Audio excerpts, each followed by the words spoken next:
The study गुरु और मैं हूं अनिल कुमार। इस वीडियो में हम डिस्कस करेंगे यूपीएससी ईपीएफओ का जो यूनिट है जनरल अकाउंटिंग प्रिंसिपल्स, वो हम इसमें डिस्कस करेंगे। इसमें जो हमारा टॉपिक रहने वाला है, बेसिक चीज़ें हम इसमें देखेंगे। जो बेसिक अकाउंटिंग प्रिंसिपल्स क्या होते हैं, उसकी अकाउंटिंग की कंसेप्ट्स क्या होती हैं, पोस्टुलेट्स क्या होते हैं, ये हम इसमें देखेंगे कुछ। और हम अदर बेसिक चीज़ें हैं जो अकाउंटिंग कैसे शुरू हुई, हिस्ट्री वगैरह, इसकी थोड़ी सी समझने की कोशिश करेंगे। तो शुरू करते हैं दोस्तों। ये जो बेसिक एक मतलब मीनिंग टाइप है, ताकि हमें समझ में आए कि अकाउंटिंग है क्या। Basically accounting is the process. अब यहाँ पे एक एक जो इसमें मीनिंग में वर्ड है उनका मतलब है। Accounting is the process. Accounting क्या है? अकाउंटिंग एक प्रोसेस है। प्रोसेस का मतलब क्या होता है? प्रोसेस एक कंटिन्यूस प्रक्रिया है। प्रोसेस एक कंटिन्यूस चीज़ है जो चलती ही रहती है, रुकती नहीं है। प्रोसेस का मतलब ये है। क्या उसका काम क्या है? लगातार क्या करेगी वो? आइडेंटिफाइंग करेगी। क्या आइडेंटिफाइंग? मेजरिंग। आइडेंटिफाई करेगी, मेजर करेगी एंड कम्युनिकेटिंग। पहले आइडेंटिफाई करेगी, फिर उनको मेजर करेगी, फिर कम्युनिकेटिंग करेगी। किसको? द इकोनॉमिक इंफॉर्मेशन को ऑफ एन ऑर्गेनाइजेशन, एक ऑर्गेनाइजेशन की इकोनॉमिक इंफॉर्मेशन को आइडेंटिफाई करेगी, मेजर करेगी और कम्युनिकेट करेगी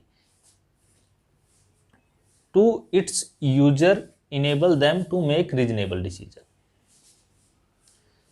अकाउंटिंग क्या है? अकाउंटिंग एक ऐसी प्रोसेस है जो एक ऑर्गेनाइजेशन के लिए इंफॉर्मेशन को आइडेंटिफाई करती है, मेजर करती है और कम्युनिकेट करती है। किस लिए? ताकि जो उसके यूजर हैं वो उसको लेके रीजनेबल डिसीजन ले सकें। अब इसके यूजर कौन कौन से हो सकते हैं? इसके यूजर शेयर होल्डर हो सकते हैं, डिवेंचर होल्डर हो सकते हैं, बैंक हो सकती है, गवर्नमेंट हो सकती है, रिसर्चर हो सकते हैं। तो ये कुछ जो इंटरेस्टेड इसकी पार्टी होती हैं, जो डायरेक्टली इनडायरेक्टली इससे परटेन करती हैं, लिंक करती हैं, वो इसके यूजर होते हैं। एंड अकाउंटिंग में किस तरह का डेटा आएगा? अकाउंटिंग में डेटा वो आएगा जो इकोनॉमिक डेटा होगा, जिसको आप मॉनेटरी टर्म में मेजर कर सकते हो। वो डेटा आप अकाउंटिंग में नहीं ले सकते जो आप मॉनेटरी टर्म में मेजर नहीं कर सकते। तो अब हम आगे थोड़ा सा और देखते हैं इसको। अब थोड़ा सा हम ये भी देख लेते हैं, जो अकाउंटिंग है उसका ओरिजिन कब हुआ था, ये अकाउंटिंग बनी कैसे थी, शुरू कब हुई थी। वैसे तो अकाउंटिंग तब से ही चली आ रही है। मान लो जब से बार्टर सिस्टम शुरू हुआ है दुनिया में, तब से ये अकाउंटिंग आ रही है। जब बार्टर सिस्टम था तब अकाउंटिंग कैसी थी? तब अकाउंटिंग ऐसी थी, मान लो किसी के पास से अनाज है तो वो बदले में कोई चीज़ कितनी लेके जाएगा, उसके बदले में वो कितना उसको प्रोडक्ट देगा। तो वहाँ पे भी तो एक अकाउंटिंग थी ना। लेकिन अकाउंटिंग की जो डबल एंट्री सिस्टम है उसकी जो शुरुआत हुई थी वो 1494 में हुई थी। ये कहाँ पे हुई थी, कब हुई थी? सबसे पहले एक लुकास पेसियोली नाम के बंदे है इटली में, वेनिस जगह है इटली में, वहाँ के थे ये। इन्होंने एक बुक पब्लिश की। हम जनरली पढ़ते हैं कि उन्होंने जो बुक पब्लिश की थी उसका नाम है principle of double entry system. Double entry book keeping के नाम से इन्होंने एक बुक पब्लिश की, ये वाली हम सब पढ़ते हैं। लेकिन एक्चुअली में इन्होंने ये वाली बुक पब्लिश नहीं की थी। इन्होंने जो बुक पब्लिश की थी, इन्होंने ये बुक पब्लिश की थी दे कंप्यूटिस्ट स्क्रिप्चर्स। ये इटालियन वर्ड है। इसको फिर इसने ये बुक लिखी थी इसको 1494 में। उसके बाद इसको ट्रांसलेटेड जो इंग्लिश में किया था वो इसने किया था। इन्होंने जो बुक इसको ट्रांसलेट की थी तब इसको नाम दिया था principle of double entry book keeping. अब बुक कीपिंग क्या होती है वो भी हम देख लेते हैं। तो यहाँ पे हमारे पास इंपॉर्टेंट चीज़ें क्या हैं? सबसे पहले डबल एंट्री सिस्टम का ओरिजिन कब हुआ? 1494 में। डबल एंट्री के फादर कौन है? Lucas Pacioli. लुकास पेसियोली ने कौन सी बुक लिखी थी? दे कंप्यूटिस्ट स्क्रिप्चर्स, ये उसमें जो इटालियन जो लैंग्वेज होती है उसमें लिखी थी उन्होंने, ठीक है जी। लेकिन इसको इंग्लिश में ट्रांसलेट किसने किया था? ह्यू ओल्ड कैसलिस ने किया था। तो इसने जो ट्रांसलेट किया था, इसने इसका नाम ये दिया था। लेकिन अगर एग्जाम में डबल एंट्री ये वाला आया हुआ है और लुकास पेसियोली दे रखा है तो आपको यही लगाना है, तो आप तो भी आपका ठीक माना जाएगा। तो आपने ये थोड़ा सा बेसिक देख लिया। उसके बाद हम थोड़ा और इसको और डेप्थ में आगे चलते हैं। तो जी बुक कीपिंग क्या होती है? अगर हम बात करें बुक कीपिंग की, तो बुक कीपिंग है साइंस है एज वेल एज आर्ट है। Book keeping science and art of correctly recording in the books of account all those transactions that result in the transfer of money are money worth। जो भी transaction हैं business से related हैं, जो directly money से related हैं या इनकी उनकी वर्थ मनी के इक्विवेलेंट है, उन सब ट्रांजेक्शन की सिस्टमेटिकली रिकॉर्डिंग बुक कीपिंग है, ठीक है जी। अब ये पता चल गया आपको बुक कीपिंग क्या होता है। बुक कीपिंग देखो, बुक कीपिंग का क्वेश्चन अगर आता है तो बुक कीपिंग आपका साइंस भी है और आर्ट भी है। दूसरा क्या है, ये systematically correctly plus systematically recording है बुक कीपिंग, ठीक है जी। और जो मनी है या जिनमें मनी की वर्थ इंक्लूड है, उन चीज़ों की रिकॉर्डिंग आपकी बुक कीपिंग है। हमने अकाउंटिंग देखा था, अकाउंटिंग की हिस्ट्री देखी थी, अकाउंटिंग की थोड़ी हमने उसमें जब मीनिंग देखा था, उसमें सबसे पहले हमने डिफाइन किया था कि अकाउंटिंग एक प्रोसेस है। प्रोसेस का मतलब क्या होता है, कोई चीज़ कंटिन्यू चलती है उसे हम प्रोसेस बोलते हैं, जो रुकती नहीं है। जब अकाउंटिंग तब तक चलेगी जब तक बिजनेस है, इवन बिजनेस खत्म हो जाएगा उसके बाद भी कुछ टाइम तक उसकी अकाउंटिंग चलेगी। जैसे मान लो अमलगमेशन होना है या डीमर्जर होना है या फिर लिक्विडेशन होना है, तो उसकी अकाउंटिंग तो उसके ख़त्म होने के बाद भी चलेगी, ठीक है जी, कुछ टाइम तक। लेकिन जब तक उसका लाइफ स्पान रहेगा बिजनेस का, तब तक तो अकाउंटिंग चलेगी। प्रोसेस में क्या क्या है, उसकी रिकॉर्डिंग में क्या, बुक कीपिंग वाली जो प्रोसेस है वे सारी, जो जितनी भी ट्रांजेक्शन है उनको सही से रिकॉर्ड हो उनका। फिर जो आपने रिकॉर्ड कर लिया, फिर उनको क्लासीफाई करना। मान लो जो भी बिजनेस से रिलेटेड एंट्रीज थी आपने रिकॉर्ड कर ली, फिर उनको क्लासीफाई करो लेजर में, सब लेजर में। तो हम उनको क्लासीफाई करते हैं लेजर के हिसाब से, सब लेजर के हिसाब से। मान लो हमने रिकॉर्ड कर दिया, परचेज हुआ, सेल हुआ, सेल रिटर्न हुआ, परचेज रिटर्न हुआ, फिर हम उसको लेजर में डाल देंगे। फिर उसके बाद सब लेजर्स के हिसाब से, परचेज के हिसाब से, परचेज रिटर्न के हिसाब से, सेल्स रिटर्न के हिसाब से, जहाँ से भी वो परटेन करता है वहाँ पे हम उसको डाल देंगे। उसके बाद आता है समराइजिंग। समराइजिंग का मतलब क्या होता है, जो भी आपकी ट्रांजेक्शन है आप उनको समराइज करोगे प्रॉफिट एंड लॉस में, बैलेंस शीट में और कैश फ्लो स्टेटमेंट में, फंड फ्लो स्टेटमेंट में, इस तरह की जो चीज़ें हैं फिर उनको समराइज करोगे। समराइज करने का मतलब ये है कि ताकि उनको इस फॉर्म में लाया जा सके, उनसे कोई रिजल्ट निकल सके, तो वो है समराइज। फिर जो भी आपने रिजल्ट निकाले हैं फिर उनको एनालाइज करोगे, इंटरप्रेट करोगे, उनकी इंटरप्रिटेशन करोगे। कैसे, मान लो इस साल हमारा प्रॉफिट कितना है, पिछले साल कितना था, अगले साल कितना हो सकता है, हमारा लॉस कितना बड़ा, क्रेडिटर कितने बड़े, डेटर कितने बड़े, और जनरल रिजर्व कितने बड़े, एसेट्स कितनी बड़ी, प्लांट कितने, मशीनरी, ये शेयर होल्डिंग, ये सारी चीज़ें आप देखोगे। वो कब एनालाइज और इंटरप्रेट करोगे, जब उनको आप समराइज कर लोगे। और वो किससे पता चलेगा, वो आपकी अकाउंटिंग प्रोसेस से पता चलेगा। तो अगर क्वेश्चन आता है तो अकाउंटिंग की प्रोसेस में कितने पार्ट रहते हैं आपके, चार मेनली पार्ट रहते हैं। तो आप इनको थोड़ा बहुत कम ज़्यादा 5-6 भी कर सकते हो या 3 भी कर सकते हो, कोई इतनी वो हार्ड एंड फास्ट रूल नहीं है। तो आपको मेन ये पता होना चाहिए अकाउंटिंग आपकी प्रोसेस है। बुक कीपिंग में क्या आता है, इतनी जो भी ट्रांजेक्शन मनी है या जिसमें मनी की वर्थ इंक्लूड है, वो सारी आपकी इसमें आएंगी बुक कीपिंग में। दूसरा, बुक कीपिंग साइंस भी है, आर्ट भी है। और उसके बाद आपकी करेक्टली रिकॉर्डिंग इसमें आता है। थोड़ा सा आगे चलते हैं। तो अब हमारे पास आते हैं फंक्शन ऑफ अकाउंटिंग। जो आपकी अकाउंटिंग है उसके फंक्शन क्या है। जो सबसे पहला फंक्शन है, कीपिंग सिस्टमेटिक रिकॉर्ड्स। जितने भी रिकॉर्ड हैं उनको सिस्टमेटिक तरीके से रखना, वो आपका अकाउंटिंग है। दूसरा, कम्युनिकेटिंग द रिजल्ट। जो आपने रिकॉर्ड रखे हैं उनसे क्या रिजल्ट निकल के आए हैं उनको कम्युनिकेट करना रिलेवेंट पार्टीज को, जो भी उनके रिलेवेंट पार्टी हैं, शेयर होल्डर हैं, क्रेडिटर हैं, डेटर हैं, आउटसाइडर हैं, लोन दे रखा है बैंक दे वाले हैं, उन प्रेफरेंस शेयर होल्डर हैं, डिवेंचर हैं, उन सबको। फिर क्या है, मीटिंग एंड लीगल रिक्वायरमेंट। मतलब मीटिंग द लीगल रिक्वायरमेंट का क्या मतलब है, जैसे मान लो कोई मीटिंग होनी है, उसमें रिकॉर्ड चाहिए, डेटा चाहिए, तो वहाँ पे अकाउंटिंग काम आएगी। कोई लीगल रिक्वायरमेंट, आपका बैंक को लोन लेना है या बैंक को लोन पे करना है, डिवेंचर इशू करने हैं, share holder issue, share issue करने हैं, तो प्रेफरेंस शेयर इशू करने हैं, तो वहाँ पे इन चीज़ों की रिक्वायरमेंट पड़ेगी। इक्विटी शेयर इशू करने तो भी रिक्वायरमेंट पड़ेगी।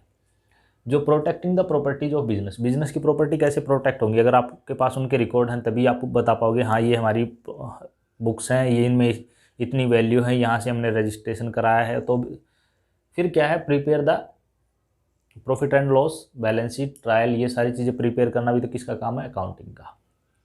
किसका फंक्शन है, अकाउंटिंग का। फिर जो आपने ट्रायल बना लिया, बैलेंस शीट बना ली, ट्रायल बना लिया, प्रॉफिट एंड लॉस बना लिया और बैलेंस शीट बना ली, उसके बाद आप जो रिजल्ट निकालोगे उनको एनालाइज करोगे, एनालाइज ताकि उनको कम्युनिकेट किया जा सके, जो उससे रिलेटेड पार्टीज हैं, जिसमें रिसर्चर भी आ सकते हैं, स्टूडेंट भी आ सकते हैं, और जो बिजनेस से डायरेक्टली इनडायरेक्टली उससे लिंक है, वो सारी चीज़ें इसमें आएंगी। तो फंक्शन क्या है, फंक्शन ये जो होते हैं, फंक्शन होती है, करैक्टरिस्टिक्स होती है, इंपॉर्टेंस होती हैं, ऑब्जेक्टिव होती हैं, ये सारी चीज़ें जो उसका मीनिंग होता है, डेफिनेशन होती है, उसी से निकल के आती हैं। तो आपके फंक्शन ये आपने देख लिए, ये इसके फंक्शन है। थोड़ा सा हम और आगे चलते हैं। अब हम बात करें, जो हमारे पास अकाउंटिंग है उसके यूज़र कौन कौन है, या फिर जो आपके अकाउंटिंग प्रोसेस है उसके यूज़र कौन कौन है, जो आपकी अकाउंटिंग इन्फॉर्मेशन है उनके यूज़र कौन कौन है। तो यूज़र की बात करें तो सबसे पहले ओनर, वो शेयर होल्डर भी हो सकते हैं, वो जॉइंट वेंचर में भी हो सकते हैं, वो पार्टनरशिप में भी हो सकते हैं, वो प्रोप्राइटरशिप में भी हो सकते हैं। मैनेजर, जो उनको मैनेज करते हैं, टॉप लेवल के मैनेजर, मिडिल लेवल पे मैनेजर एंड लोअर लेवल के मैनेजर। क्रेडिटर, जिन्होंने आपको पैसा दे रखा है, वो आपको आपकी अकाउंटिंग जानना चाहेंगे, उनको उनके पास इन्फॉर्मेशन होनी चाहिए। पोटेंशियल इन्वेस्टर, जो इन्वेस्ट करना चाहते हैं, अगर उनके पास सही इन्फॉर्मेशन होगी तो आप में वो एम्प्लॉयज़, एम्प्लॉयज़ को पता रहना चाहिए कि भैया कंडीशन किस तरह की हैं, उस हिसाब से उनको पता। ट्रेड यूनियंस, ट्रेड यूनियंस भी आपके अकाउंटिंग के यूज़र हैं। फिर कस्टमर, कस्टमर को भी आपके अकाउंटिंग का पता होना चाहिए, तभी जो कंपनीज होती हैं वो अपनी बैलेंस शीट और कैश फ्लो स्टेटमेंट पब्लिश कराती हैं, बिजनेस जो न्यूज़पेपर होते हैं उनमें। फिर आता है गवर्नमेंट, तो गवर्नमेंट को आप टैक्स सही से दे रहे हो नहीं दे रहे हो तो कैसे पता चलेगा, जो अकाउंटिंग की इन्फॉर्मेशन आप दोगे उसके थ्रू पता चलेगा। तो अब ये थोड़ा सा हमने इनके यूजर्स देख लिए कौन है, अब देख लेते हैं हम इनका, हमने बुक कीपिंग कर लिया, अकाउंटिंग कर लिया, तो हम इनका डिफरेंस देख लेते हैं, बुक कीपिंग में और अकाउंटिंग में डिफरेंस क्या होता है। अब हम देखते हैं डिफरेंस, डिफरेंस किसमें, आपकी जो बुक कीपिंग है प्लस आपकी जो अकाउंटिंग है। आपकी बुक कीपिंग और अकाउंटिंग में क्या डिफरेंस है। सबसे पहले तो इनका डिफरेंस है जो इनकी नेचर का डिफरेंस है, इनकी नेचर किस तरह की है। जो बुक कीपिंग है उसका काम है रिकॉर्डिंग द ट्रांजेक्शन, जो आपकी बुक्स में जो ट्रांजेक्शन रिकॉर्ड करना है वो काम है, ये क्लरिकल टाइप का इनका नेचर है।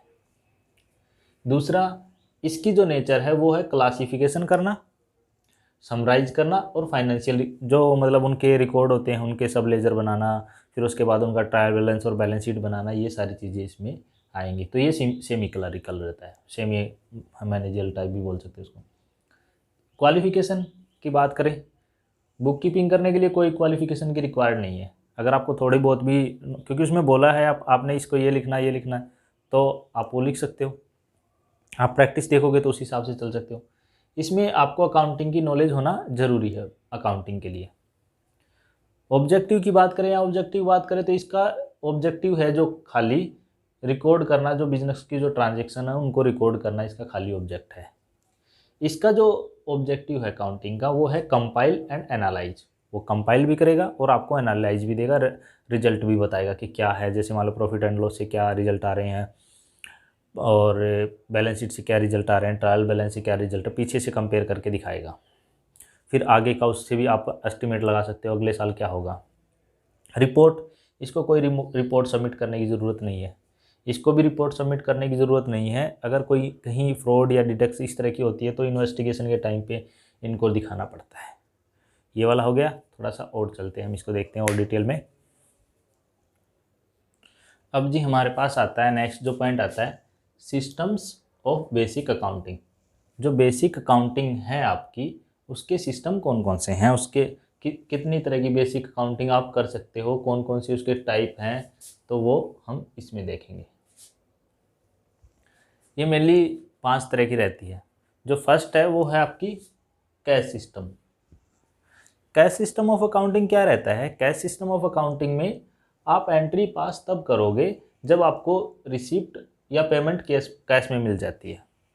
जब आपको रिसिप्ट कैश में मिल जाए, आपको पेमेंट कैश में मिल जाती है, या फिर वो रिसिप्ट कटा के आपको दे देता है कैश जमा करा के, तो आप उसको ट्रांजेक्शन रिकॉर्ड कर लोगे। जैसे हम यूनिवर्सिटी वगैरह में, यूनिवर्सिटी में, कॉलेजेस में देखते हैं, स्कूल्स वगैरह में देखते हैं, तो वो क्या करते हैं, आपको या तो रिसिप्ट देंगे, जब आप उनको पेमेंट कर दोगे उस टाइम पे आपको एक रिसिप्ट देते हैं, आप उनको कैश में देते हो। ये बेसिकली, ये जो सिस्टम है ये बेसिकली फॉलो किया जाता है कैश सिस्टम। कैश सिस्टम जो ऑल नॉन ट्रेडिंग ऑर्गेनाइजेशन, जो ऑर्गेनाइजेशन ट्रेडिंग में इन्वॉल्व नहीं है, उनके द्वारा फॉलो किया जाता है कैश सिस्टम। जैसे educational institutions, libraries and clubs. Clubs जैसे मान लो क्लब बेसिकली जैसे आईएएस लोगों का क्लब, और जो एम्प्लॉयज़ हैं उनका क्लब, रिटायर्ड लोगों का क्लब, आर्मी का क्लब, इस तरह के जो क्लब्स रहते हैं वहाँ पे जो फॉलो होता है एजुकेशनल इंस्टीट्यूशंस में, स्कूल, कॉलेज, यूनिवर्सिटी में, वहाँ पे क्या रहेगा, आपने कैश दिया, उनके हाथ में जब कैश आएगा तभी वो उसको अपने अंदर रिकॉर्ड करेंगे। अगर आप कैश से अलग कोई एंट्री है तो वो उसको नहीं मानेंगे। दूसरा जो आपके पास बेसिक सिस्टम ऑफ अकाउंटिंग है वो है अक्रूवल और मर्केंटाइल सिस्टम। अक्रूवल और मर्केंटाइल सिस्टम की क्या फीचर है, ये जो सिस्टम है ये क्रेडिट ट्रांजैक्शन को और इवेंट को भी अलाउ करता है। ये क्रेडिट जो ट्रांजैक्शन हुई है, उधार में जो ट्रांजैक्शन हुई है वो भी रिकॉर्ड करेगा। उनके अलावा जिन जो कुछ हमारी एजम्पशंस हैं, जो अकाउंटिंग की कुछ टर्म्स हैं उनको फॉलो करते हैं, जैसे डेप्रिसिएशन है, कन्वेंशन है, प्रिंसिपल है, उनके हिसाब से जो रहता है डेप्रिसिएशन, अमोर्टाइजेशन, एलोकेशन, तो वो सारी चीज़ें भी इसमें इंक्लूड होंगी। अब अगर आप कंपनी हैं या फिर ऑर्गेनाइजेशन है, कुछ भी हैं, अगर आप पे अप्लीकेबल होता है कंपनीज एक्ट, तो आपको फॉलो करना पड़ेगा ये वाला।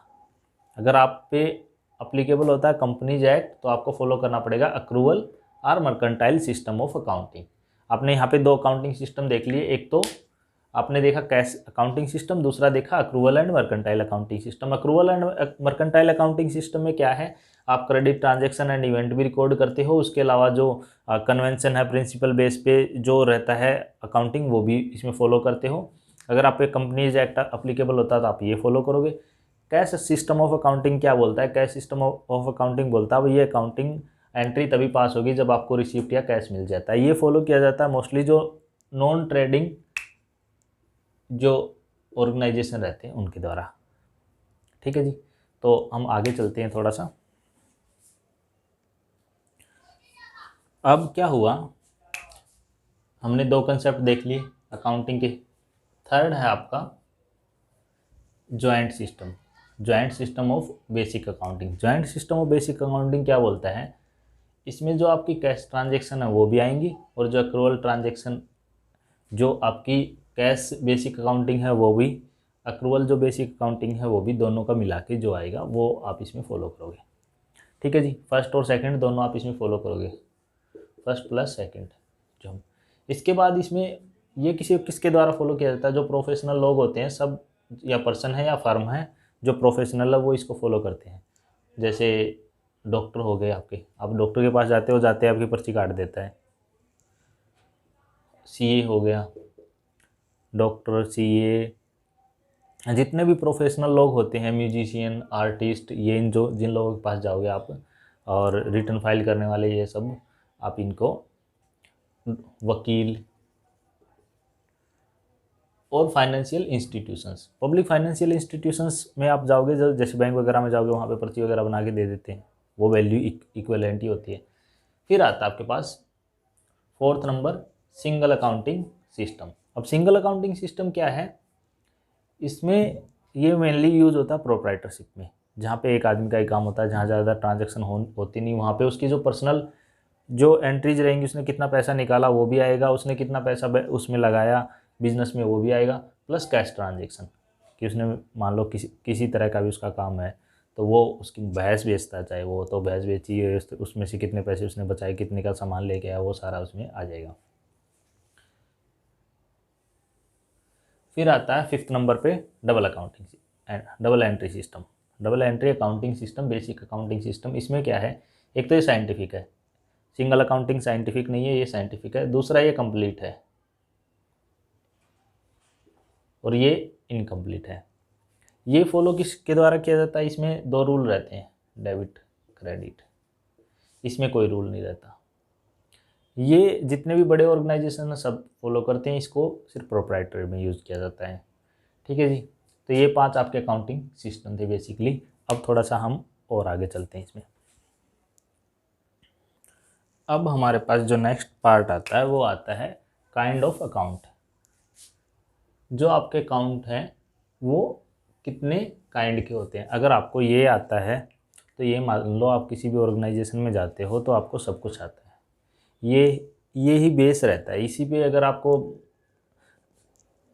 इसकी नॉलेज है, हमें +2 किया, B.Com किया, M.Com किया, तो तभी हमने ये चीज़ें पढ़ी हैं। Even 11th class 12th class में भी ये सारी चीज़ें आती हैं। तो काइंड ऑफ अकाउंट, मान लो जैसे अगर आप इसकी एग्ज़ाम की तैयारी कर रहे हो EPFO की, तो अपने अकाउंट्स नहीं पढ़े हैं, तो अगर आप ये चीज़ें देख लोगे तो आपकी सारी अकाउंटिंग क्लियर है। और इसमें क्या है, 3 तरह से आपके अकाउंट रहते हैं।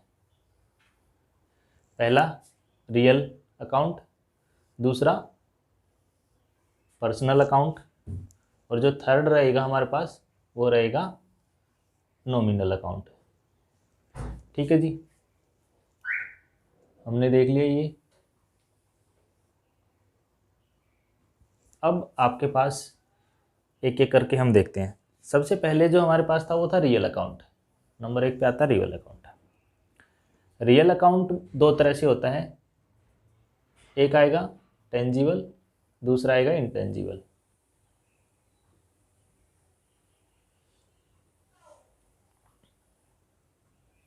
अब टेंजिबल अकाउंट कौन सा होता है, टेंजिबल अकाउंट वो अकाउंट होता है जिस चीज़ को आप छू के महसूस कर सकते हो।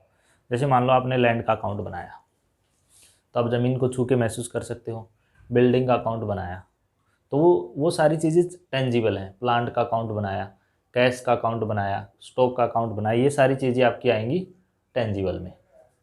रियल अकाउंट है, टेंजिबल अकाउंट है। इनटेंजिबल में क्या आएगा आपका, गुडविल आ जाएगी, ट्रेडमार्क आ जाएंगे, पेटेंट्स आ जाएगा, कॉपीराइट। गुडविल आपकी मार्केट में कितनी गुडविल आप चेक नहीं कर सकते छू के। ट्रेडमार्क आपको मिला हुआ है लेकिन आप उसे छू के नहीं देख सकते। फिर पेटेंट, कॉपीराइट, ये इसी तरह की चीज़ें। फिर दूसरा आपके पास आता है पर्सनल अकाउंट। पर्सनल अकाउंट का मतलब है किसी पर्सन से रिलेटेड। पर्सन 3 तरह से होते हैं। जो पहला जो आपका पर्सन रहेगा वो रहेगा नेचुरल पर्सन।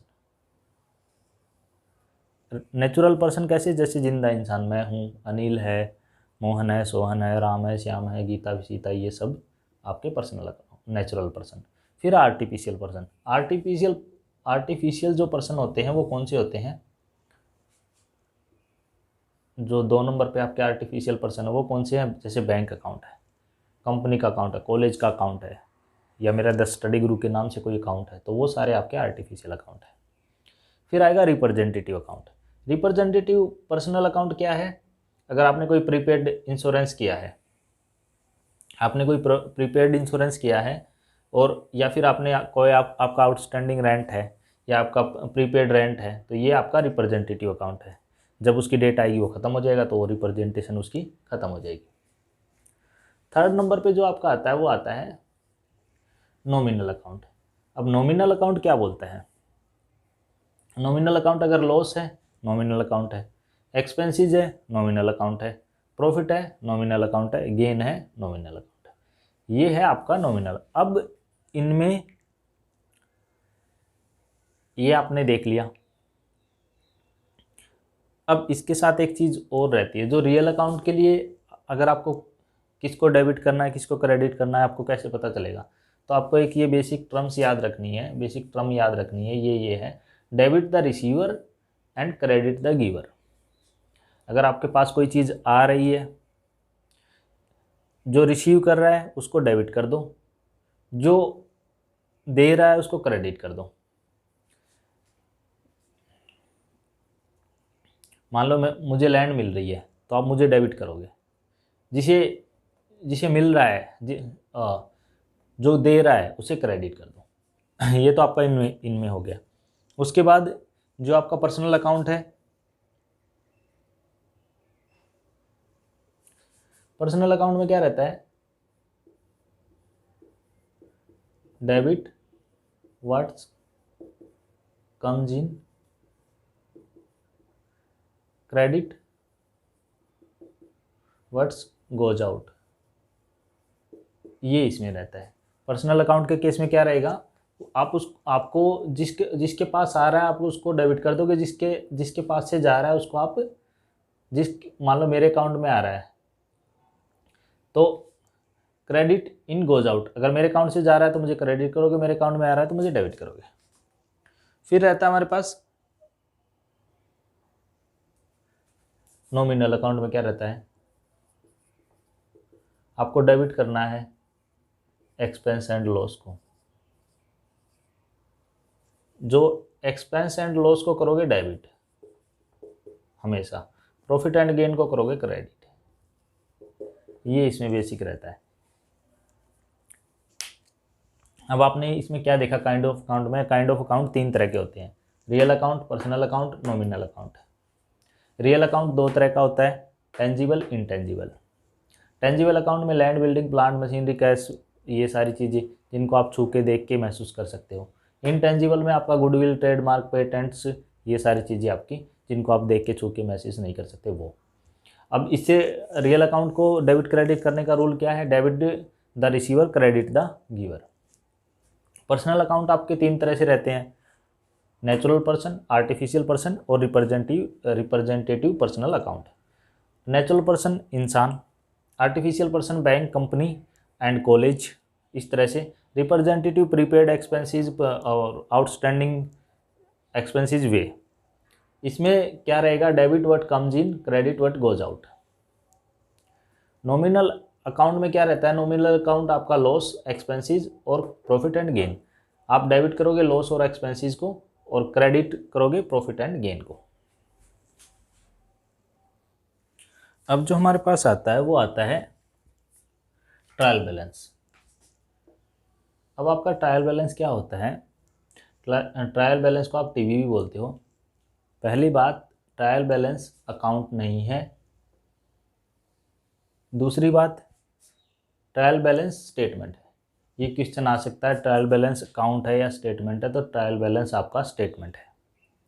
ट्रायल बैलेंस क्या है, स्टेटमेंट है, ट्रायल बैलेंस अकाउंट नहीं है।